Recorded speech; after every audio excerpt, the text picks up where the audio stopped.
हम बात करेंगे मई में होने वाली ट्रिपल सी परीक्षा की ट्रिपल सी परीक्षा में क्या क्वेश्चन पूछे जाते हैं। तो आज जो हम बात करेंगे वो फंडामेंटल की बात करेंगे कि फंडामेंटल से क्या क्या क्वेश्चन किए जाते हैं। तो हम फंडामेंटल में सबसे पहले बात करेंगे इंट्रोडक्शन ऑफ कंप्यूटर से कि इंट्रोडक्शन ऑफ कंप्यूटर से जो क्वेश्चन उठते हैं वो क्वेश्चन क्या होते हैं। तो सबसे पहले हमें मिलता है history of computer. History of computer से पूछे जाने वाले जो क्वेश्चन है लगभग 2 या 3 क्वेश्चन आपसे पूछे जाते हैं। सबसे पहला क्वेश्चन पूछ लेता है कि प्रथम कंप्यूटर कौन सा है। तो प्रथम कंप्यूटर आपका अबेकस है। अबेकस आपका प्रथम कंप्यूटर है जिसकी खोज चीन के वैज्ञानिक ली काई चैन ने किया था। जिसकी खोज चीन के वैज्ञानिक ली काई चैन ने किया था 1602 ईस्वी में। अगर आपसे सन पूछता है तो 1602 ईस्वी में, और अगर आपसे शताब्दी पूछता है तो 16वीं शताब्दी में इसकी खोज की गई थी। वहीं आपसे क्वेश्चन करता है कि गणना के लिए प्रयोग में लाई जाने वाली प्रथम डिवाइस कौन सी थी। तो गणना के लिए प्रयोग में लाई जाने वाली जो प्रथम डिवाइस थी वो मैकेनिकल डिवाइस थी। ये 2 क्वेश्चन आपसे यहाँ पे पूछता है। तीसरा आता है जनरेशन ऑफ कंप्यूटर से question. Generation of computer, generation of computer के से लगभग 3-4 क्वेश्चन पूछते हैं। सबसे पहले तो हम जनरेशन को एक्सप्लेन कर लेंगे। कंप्यूटर की अब तक की 5 पीढ़ियां आ चुकी हैं और 5 पीढ़ियों में अलग अलग प्रकार से हमें परिवर्तन देखने के लिए मिलते हैं। सबसे पहले हम 5 जनरेशनों के समय की बात कर लेंगे। तो जो आपका फर्स्ट जनरेशन था उसका जो समय था 1945 से लेकर 1954। सेकंड का जो टाइम है 1955 से 1964। थर्ड जो है थर्ड का टाइम 1965 से लेकर 1974। फोर्थ जनरेशन जो है 1975 से 1994 एंड फिफ्थ जनरेशन जो है वो 1995 से प्रेजेंट टाइम। तो इन 5 जनरेशनों में अलग अलग प्रकार के हमें परिवर्तन भी देखने के लिए मिले हैं। हम बात करेंगे फर्स्ट जनरेशन की। तो कंप्यूटर की प्रथम पीढ़ी में आपका फर्स्ट इलेक्ट्रॉनिक कंप्यूटर आया था एनईए। फर्स्ट जनरेशन में आपका प्रथम इलेक्ट्रॉनिक कंप्यूटर आया था एनईए, जो एक्टिव सन की बात करें तो 1946 में आया था, जिसमें वैक्यूम ट्यूब टेक्नोलॉजी का प्रयोग किया गया था और इसकी खोज प्रोफेसर जॉन और प्रोफेसर इकर्ट ने किया था। ठीक है, एक चीज आपको इसमें यह भी ध्यान रखना है कि प्रथम जनरेशन में ही सर्वप्रथम वैक्यूम ट्यूब टेक्नोलॉजी का प्रयोग किया गया था। और यही आपका फर्स्ट इलेक्ट्रॉनिक कंप्यूटर आपको क्वेश्चन देता है फर्स्ट इलेक्ट्रॉनिक कंप्यूटर कौन सा है। तो एनईए का आपका फर्स्ट इलेक्ट्रॉनिक कंप्यूटर है। हम बात करेंगे सेकंड जनरेशन की। तो कंप्यूटर की दूसरी पीढ़ी में ट्रांजिस्टर टेक्नोलॉजी का प्रयोग किया गया था। जो आपसे क्वेश्चन करता है, क्वेश्चन आपसे क्या करता है कि ट्रांजिस्टर टेक्नोलॉजी का प्रयोग कब किया गया। तो कंप्यूटर की दूसरी पीढ़ी में ट्रांजिस्टर टेक्नोलॉजी का प्रयोग किया गया था। हम बात करेंगे कंप्यूटर की तीसरी पीढ़ी। तो जो कंप्यूटर की तीसरी पीढ़ी थी यानी कि थर्ड जनरेशन, इसमें आईसी की खोज, जिसका फुल फॉर्म होता है इंटीग्रेटेड सर्किट। आईसी की खोज जैक किल्बे ने किया। जैक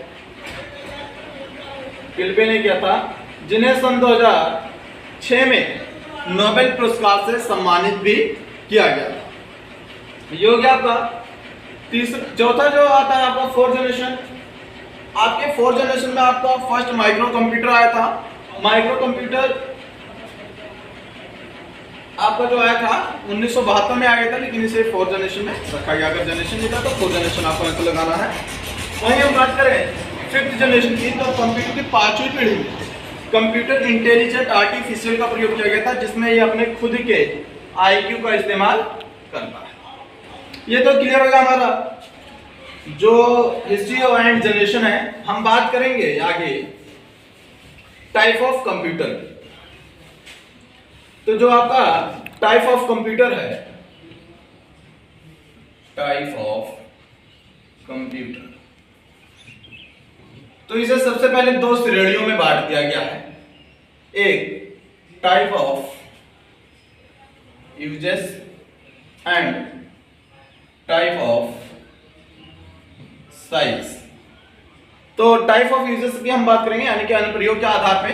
तो अनुप्रयोग के आधार पे जो कंप्यूटर है वो आपके 3 प्रकार के होते हैं। फर्स्ट है एनालॉग कंप्यूटर,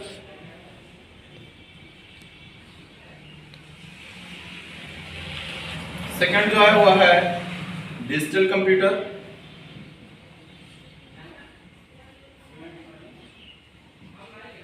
और थर्ड जो है वो है hybrid computer.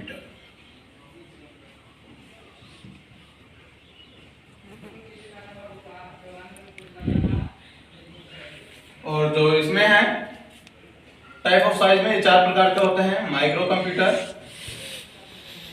Mini computer, main frame and super computer.